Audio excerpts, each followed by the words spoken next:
Hello and welcome to the show. I'm here on Forza 5 with another silly car build. I will start off by saying that sorry about videos being kind of random, sporadic over the weekend, and they will continue to be so for the next few days. I've not been particularly well, and it is incredibly painful to talk. So, yeah, it is not ideal when it comes to making of videos. So things might be a little bit messed up for a few days. Anyway, this Mustang. I can never quite decide if I like the 2015 Mustang. From some angles, I kind of like it. Okay, yeah, ignore the aero parts that have been stuck on it. From some angles, I do like it, and then from others, I'm not so sure about it. I don't know. I still can't quite make up my mind about it. I know Daniel really likes the Mustang, this 2015 one. It's not my favourite. I definitely think I prefer the previous generation, especially the Shelby Mustangs. Not just for power, but purely on looks. I prefer the Shelby Mustangs, I think, to this one. Inside it is also very shiny. It's surprisingly chromy and shiny in here. There's also a blue cup holder, well, a blue lined cup holder. I can't quite figure out why, but it's there. That's a thing. And as far as power-wise goes, well, there isn't a huge amount of choice. Well, there's only one choice of engine, aside from the standard car, and that is the Nascar engine. This pretty much goes in every single American vehicle. I think used it a few times before. It is a very powerful, very good engine. Near enough 1,000 horsepower, near enough 800 torques. It's pretty damn powerful.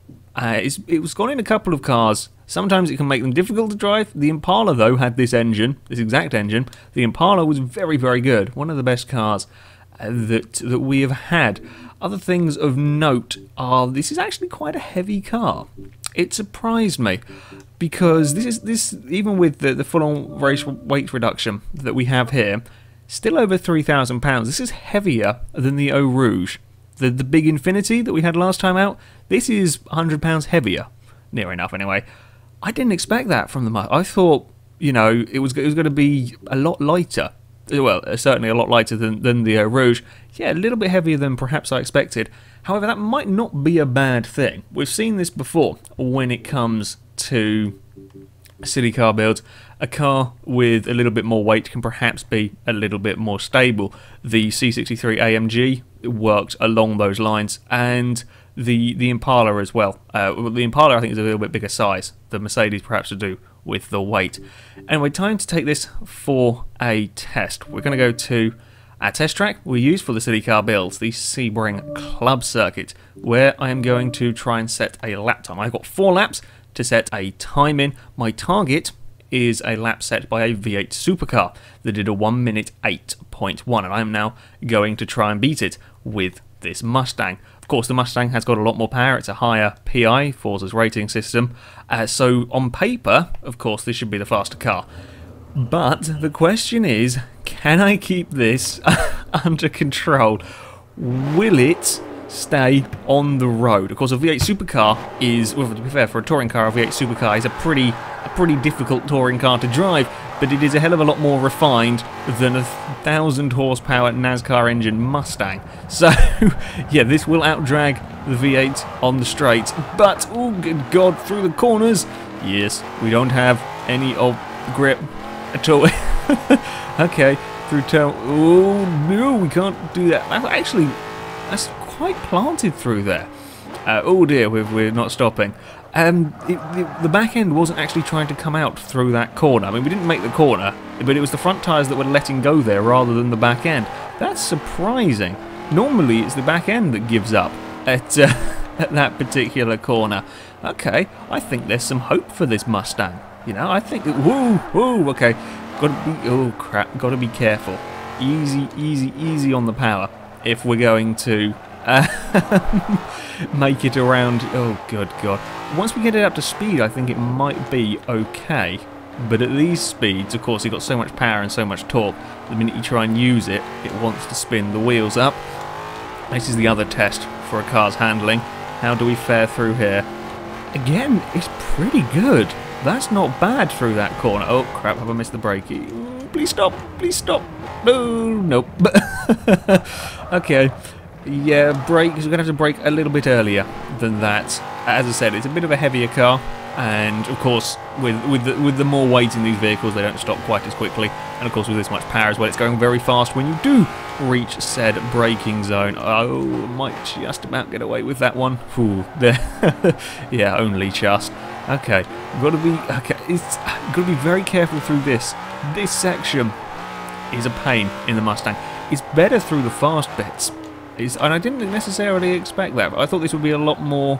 Well, I'd hoped it would be nice. I thought it would be perhaps a little bit sliding, much more like the Rouge. I mean, these have got basically the same horsepower, give or take, what, 8, I think? And at this higher number, that 8 makes bugger all difference. So, woo, good God. Yeah, you've got to be careful. Definitely coming out of these low-speed corners, you've got to be careful. But there is decent rear-end grip. Like, when I'm getting wheel spin, it's not... Well, when I'm getting sideways, I should say, it's because of wheel spin. It's not because the back end is wanting to let go through any other way. Oh, I think I've done it again, haven't I? Braked a little bit too late.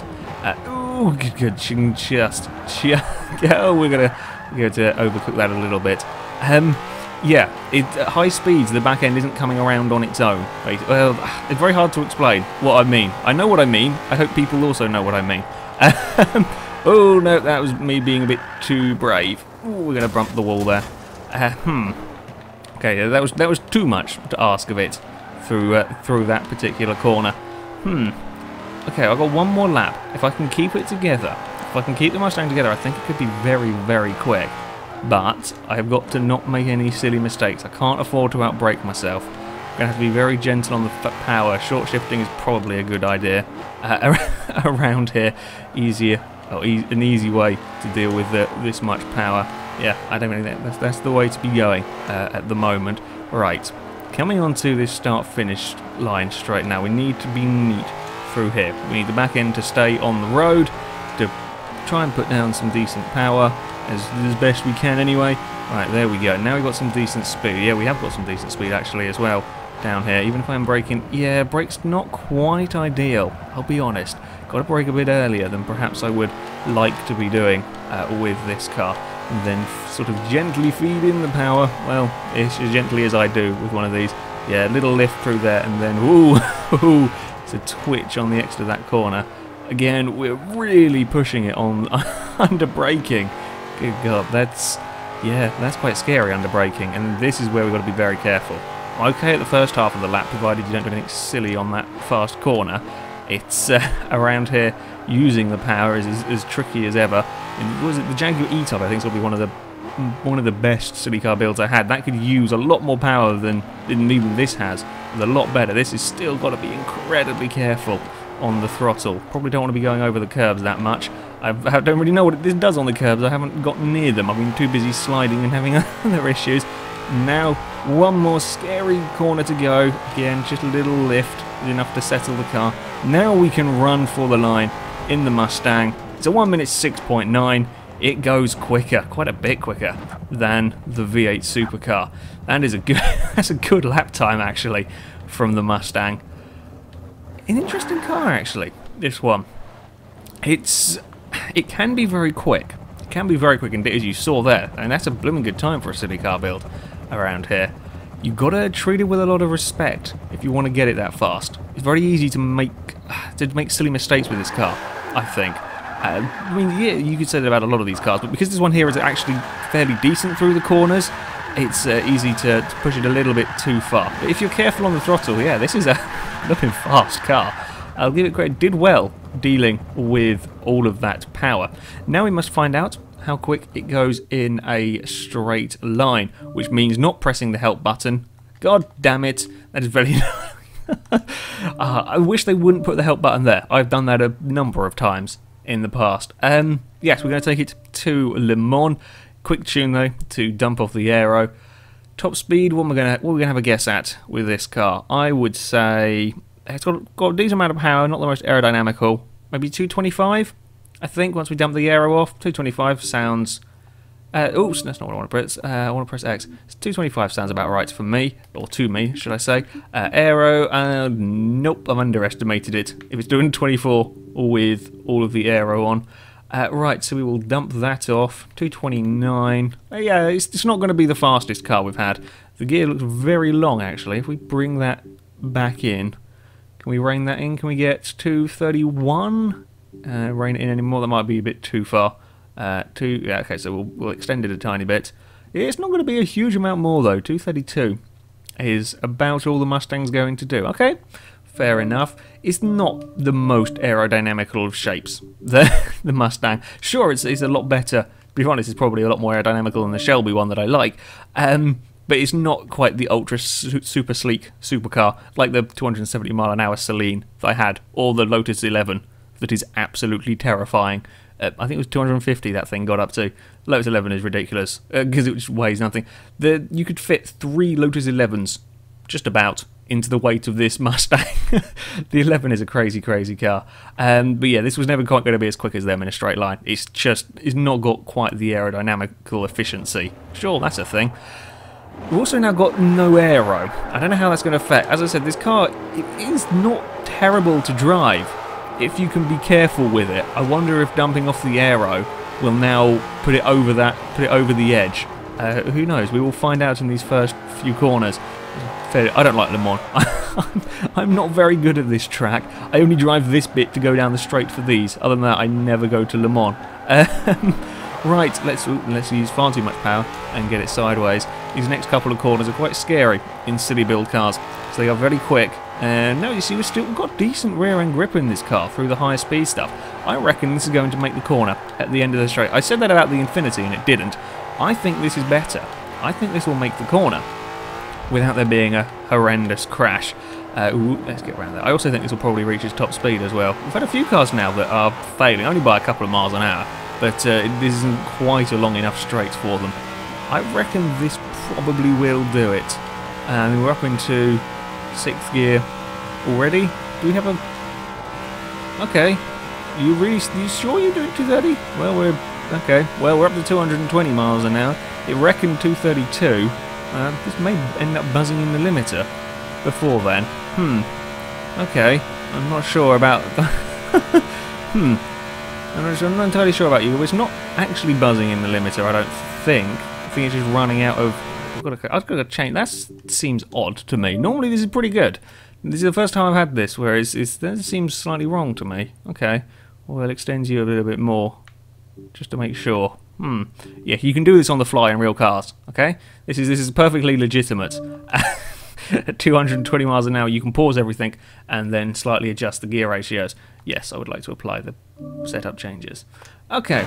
Well, that's now it sounds better anyway. A little bit better. We're up to 230 miles an hour. Yeah, it's about all the Mustangs in it. Oh, it got a big bump over the corner, before the corner, around the corner, no problem. It didn't quite get it around as neatly as I thought it would. The back end was just whoa. That's not nice. That's not nice at all.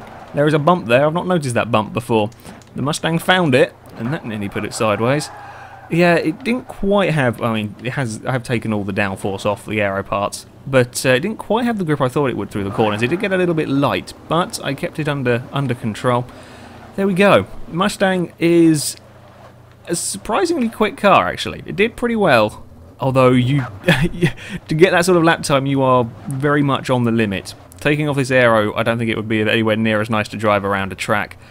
It's very, very fine between getting this around a track quickly and wasting an awful lot of time sideways and having silly mistakes. Brakes aren't excellent, but if you do keep it together, if you do keep it on the road, the Mustang was very quick. It surprised me, actually. That said that's a good lap time to 1 minute 6.8 around Sebring. That's pretty good for a silly car build.